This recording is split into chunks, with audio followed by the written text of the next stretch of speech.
You are 19 years old, third generation of a loyalist family, standing in October dark with a rifle that belongs to the state and a belief that belongs to you. Your grandfather fought at the Chosin Reservoir. Your name is already written into a legacy you have not yet done anything to earn. The political officer said the border is for people the state trusts without reservation. You are one of those people. You have always been one of those people. The oath is not theater. You mean every word. The Tumen River is 40 meters wide where you take your oath. China is on the other side. It is 3 a.m.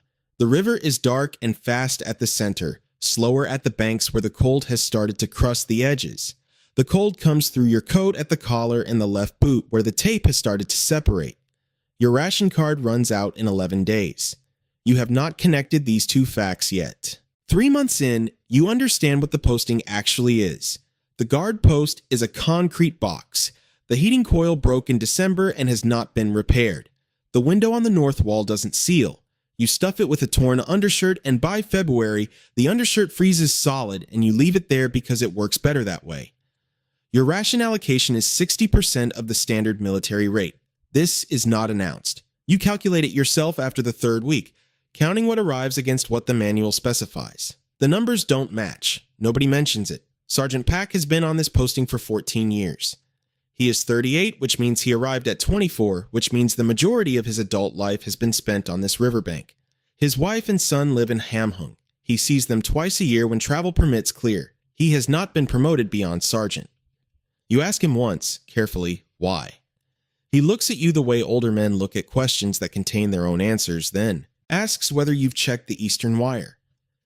You check the Eastern Wire. Pak doesn't speak about ideology. He speaks about the supply truck schedule, the fuel allocation, the rotation gaps that leave the southern section uncovered between 0300 and 0330. He talks about the post the way a man talks about a machine he knows is broken, but has been assigned to operate regardless.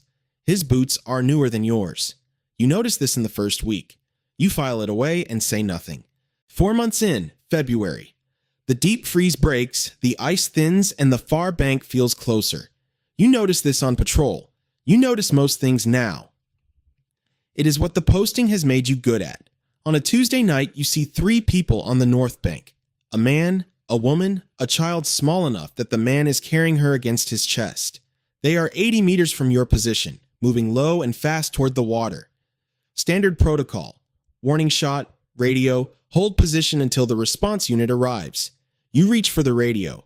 Pak is on duty 200 meters south. He doesn't fire. He doesn't radio.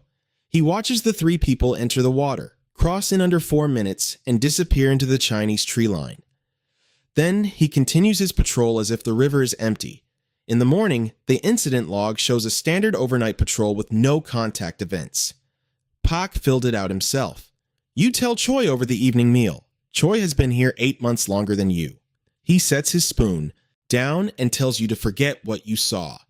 Says there's the border the training center taught you to guard and the border that actually operates.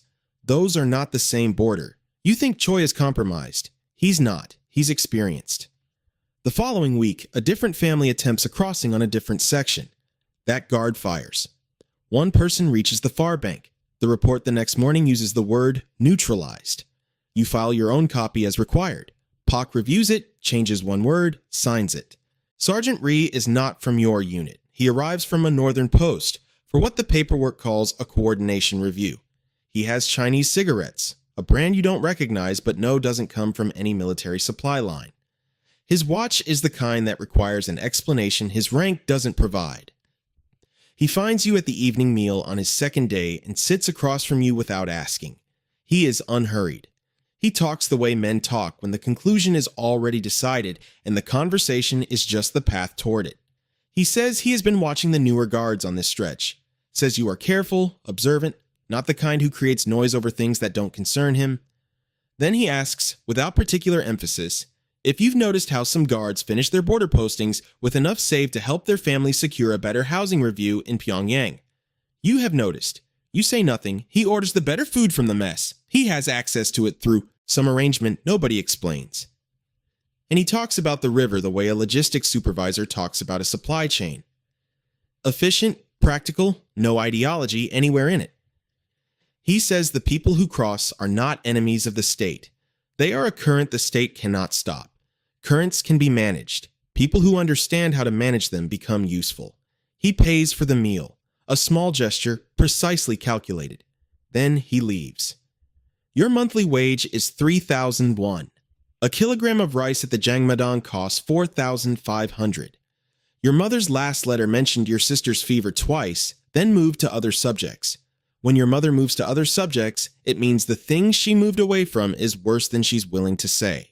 3 weeks after the meal, Ri finds you on the North Patrol path, not by accident. He knew your rotation before you did. A broker named Park, Chinese-Korean, working the river between Tumen City and Nanping, wants to move 4 people across on a Saturday in March. Your section, your shift. The arrangement is straightforward. Beginning at 0200, you walk south for 20 minutes. You see nothing, you log nothing. At 0220, you return and complete the shift as normal. The crossing happens in the gap. Nothing connects you to it. Your cut is 150 yuan. At the Jangmadang exchange rate, more than 3 years of your official wage in a single transaction. Ri explains this the way Pak explains the fuel allocation schedule. Procedural, evenly paced, no elevation in his voice. He says the broker is reliable, the group is quiet, nobody gets hurt. The crossing happens Saturday, regardless, he says. The question is only whether you are in a position to benefit from what is already going to occur. You say you need time. He says take what you need, but the arrangement closes Friday evening. That week, you don't sleep well. You think about the oath. You think about the family that crossed in February while Pot looked the other direction, and the family the following week that didn't make it, and what the difference between those two outcomes actually was. Not protocol, not character, just position. You think about 14 years of correct behavior and boots that still need explaining. Your mother's second letter arrives Wednesday. The medicine costs 800 yuan through a broker contact on the Chinese side. There is no domestic source. She mentions this once, carefully, and then writes about the weather in Hamhung. You have 60 yuan in savings. You have a ration card that covers your own meals and nothing else. On Friday evening, you send 2 words through the internal courier. Saturday comes the way scheduled things do. Without drama, just the alarm at 200 and the river dark and still outside. You walk south. You count your steps. You watch the Chinese tree line the way you have been trained to watch it. At 0222, you turn back north and finish the shift. The patrol log shows standard movement, no contact events. 4 people crossed while you face the wrong direction. You will never know their names. 3 days later, Ri passes you in the corridor between the duty office and the supply room. The exchange takes less than a second. In the latrine, you open the fold. 150 yuan, exact. On your next off day, you convert it at the Jangmadang. The medicine reaches your mother 6 days later through a contact Ri provided. 10 days after that, she writes back. Your sister is improving. She says you are a good son. She says she has always known the kind of man you would become. You expect guilt. You expect the oath to surface as something physical, weight or heat, or the particular quality of a thought that won't settle. What you feel is relief, clean and simple, the kind that arrives when a pressure that has been building for months suddenly releases. That is more frightening than guilt would have been. Because guilt means you resisted and failed. Relief means you had already decided before you decided. That some part of you had been waiting, without naming it, for a reason to stop performing a loyalty the system had never performed toward you. Ri brings you another job 4 weeks later, then another. Small adjustments, a patrol log corrected by 10 minutes, a head count that comes up 1 short and stays that way. You are not a criminal. You are just slightly less precise than you used to be. 8 months after the first crossing, you have cleared 900 yuan. You have sent 600 home. Your boots are new. The other guards don't ask. Accepting the surface of things is a skill this posting develops in everyone. Ri introduces you to a trader named Song and a contact at the county Bowibu office. They meet you once above a market stall in town. They discuss crossings the way the political officer discusses quarterly quota fulfillment, targets, timing, exposure management. You are not a border guard to them. You are an access point with a known schedule. A crossing in November goes wrong. 7 people, a larger group than usual, hit the river on a night when the current is running faster than the broker told them. 2 don't make it across. Their bodies surface downstream at dawn. Your section was supposed to be on the north bank. You were 400 meters south, as agreed. The incident report records 2 individuals drowned during an unauthorized crossing. No guard in position due to a patrol overlap in Pak's section. Pak signs the report without looking at you. You don't look at him. You send 200 yuan home that month. Your sister is fully recovered. Your mother writes that she has started buying eggs at the market. She says the neighbors have noticed how well the family is doing. You lie in your bunk that night thinking about the December patrol schedule, whether the broker will use the same route. Not about the 2 in the river. February, 11 months after your first crossing. A Boabu investigator named Lieutenant Han arrives for what the unit briefing calls a routine inspection. He is young, formal, and does not join the guards at the evening meal. He observes patrols, audits logs, schedules individual interviews. During briefings, he watches the room the way someone watches a room when they have already read the file and are now matching faces to names.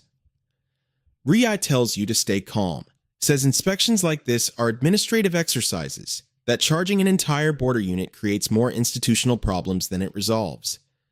But on a Tuesday night, you see him at the waste barrel behind the supply building, burning documents, and you notice he has stopped using the internal courier for anything. Han interviews you on a Thursday. Patrol logs, the November incident report, your working relationship with Sergeant Pak. You answer carefully. He writes without looking at you. At the end, he sets down his pen and asks one question that was not in the standard form. He asks whether you have ever been offered money or goods in exchange for failing to report a crossing event. You say no. He writes that down. He thanks you and leaves. You go back to your bunk. The new boots are under the bed. The extra food is in the footlocker. Your mother's last letter is folded in your breast pocket. You look at these objects the way you would look at evidence laid out on a table, because that is exactly what they are. All of it priced above your pay grade. All of it requiring an explanation you don't have. All of it already belonging to someone else's case file.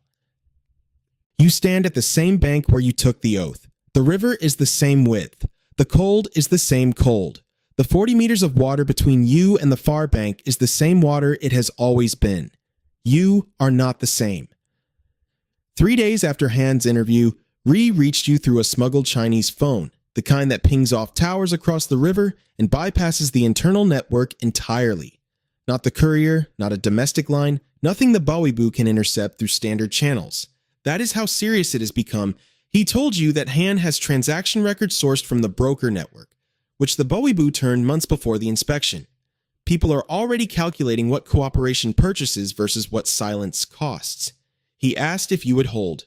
You had no answer. Not because you're loyal to the people who paid you. Loyalty requires a shared belief in something. What you have instead is fear. And fear is not loyalty. It's just loyalty with the principle removed. You have cleared 1,100 yuan. You have sent 800 home to Hamhung. If you disappear, your family answers for it. That is how the system works, and you have always known that, and knowing it changes nothing about your options now. Somewhere tonight, the families of 2 people who drowned in November are waiting for information that will never come. You know exactly what happened. You were 400 meters south when it did, doing precisely what you were paid to do. You got what you told yourself this was for. The medicine, the eggs, the boots without holes. The price was the part of yourself that believed the oath was a contract rather than a performance. That believed you were something other than what Pak was, what Ri was, what every guard before you became when the math finally settled. Right now, somewhere on this bank, a guard who arrived last spring is watching Ri the way you once watched Pak, noticing the cigarettes, noticing the watch, running the same numbers. The answer arrives before the question finishes forming. That is how it works. If this one stayed with you, drop a comment, subscribe for more.